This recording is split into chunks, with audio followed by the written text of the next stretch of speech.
So next job today, I am installing the Vanasche rear brake pedal on the Husqvarna 701 Enduro. So this is a really nicely made bit of kit, really big, heavy duty.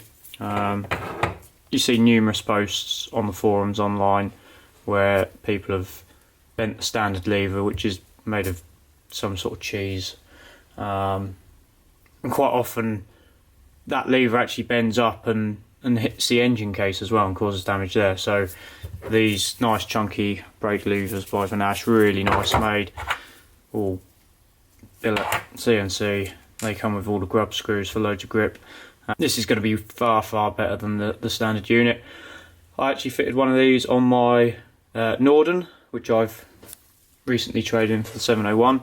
Obviously Norden's quite a big heavy bike, and I dropped that probably 8 or 10 times on the right hand side where the brake lever took impact on the ground, and it never bent, never budged, whereas the standard one wouldn't have lasted 5 minutes. So yeah, I'm going to fit one to the 701 as well.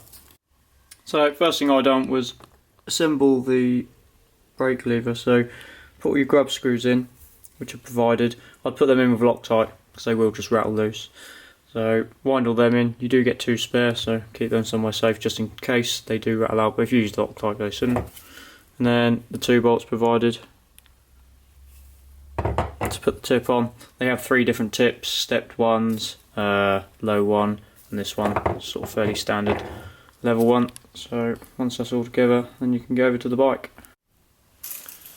So before you start taking the original brake pedal off, what I would suggest doing, because it won't take long, is just to take a measurement from the ground to your brake pedal tip, just so when you come to put it back together with the new one, you can set it up the same, so you don't have to go through the whole rigmarole of trying to get your brake pedal set up.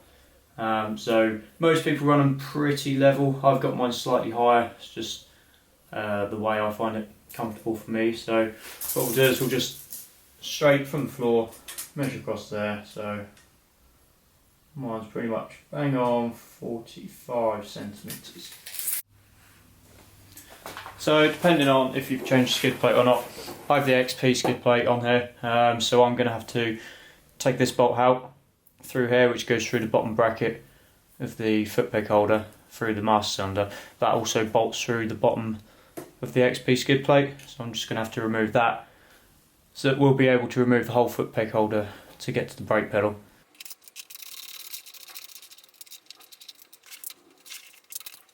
So next thing you're going to want to do is loosen off these 2 10mm bolts at the bottom and this 19mm at the top. So then that will enable the whole foot peg bracket and holder to come away from the bike, give us access to the brake pedal.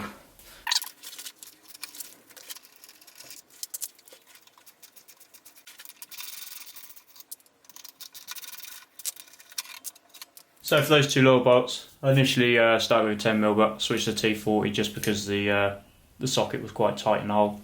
So T40 fitted nicely.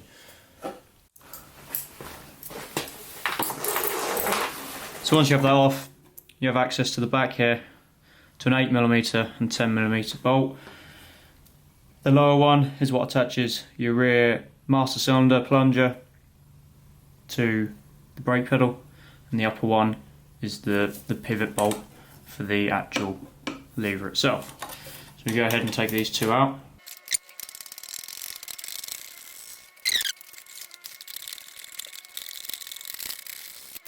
Then what you see behind there is a washer that goes between the foot peg and the brake lever, so make sure you don't forget that. And then all we have to do is then unhook this spring. The spring hooks through this top little hole there. So that's now the original brake lever off. So here you can see the thickness difference in the levers. Overall the pedal is going to be a little bit bigger, but it's mainly that thickness. These just fold up as soon as they are impacted on the ground. So yeah, it's going to be a lot beefier, a lot less likely to bend. So what we want to do now is basically the reverse of taking it off. So we have this little hook here for the spring to hook into.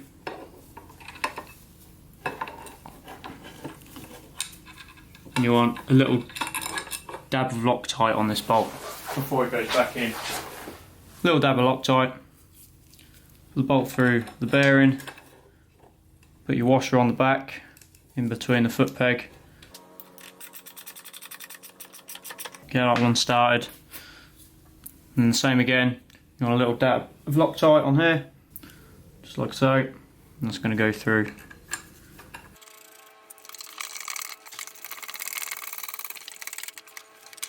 You want to be quite nice and tight.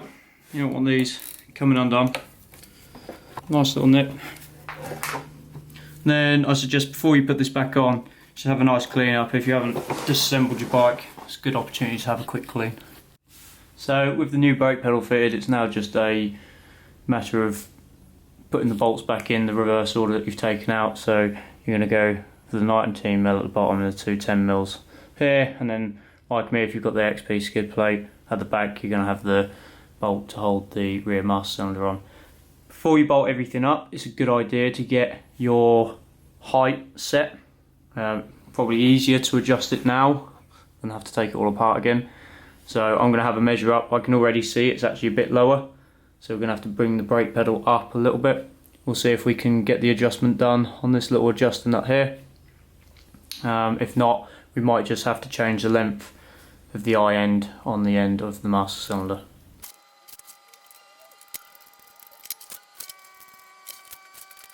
I've just adjusted this.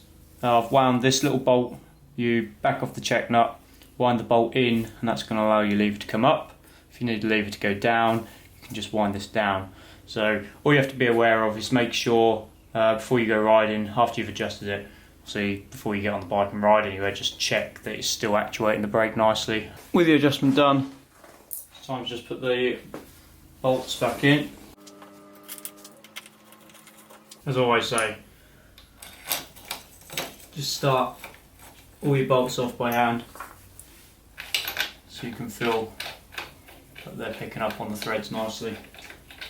Last thing you want to be doing is cross threading into the frame, or same with like any engine bits. Just be super cautious, make sure they're threading in nicely.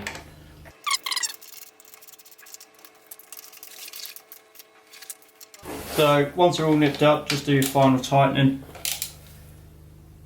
If you're somebody who's worried about torques, then head to the manual. I'll just do it by feel.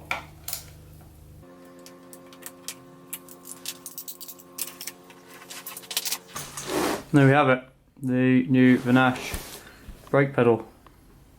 Looks really, really nice, really great quality bits of kit. Like I say, I had one of these fitted on my Norden, which is quite a heavy bike, especially compared to this, and that took loads of impacts and looked like new. So thoroughly recommend it. So yeah, once that's done, don't forget, if you've got AXP bash plate, you'll want to stick this bolt back through. And once that's done, you're all good to go ride.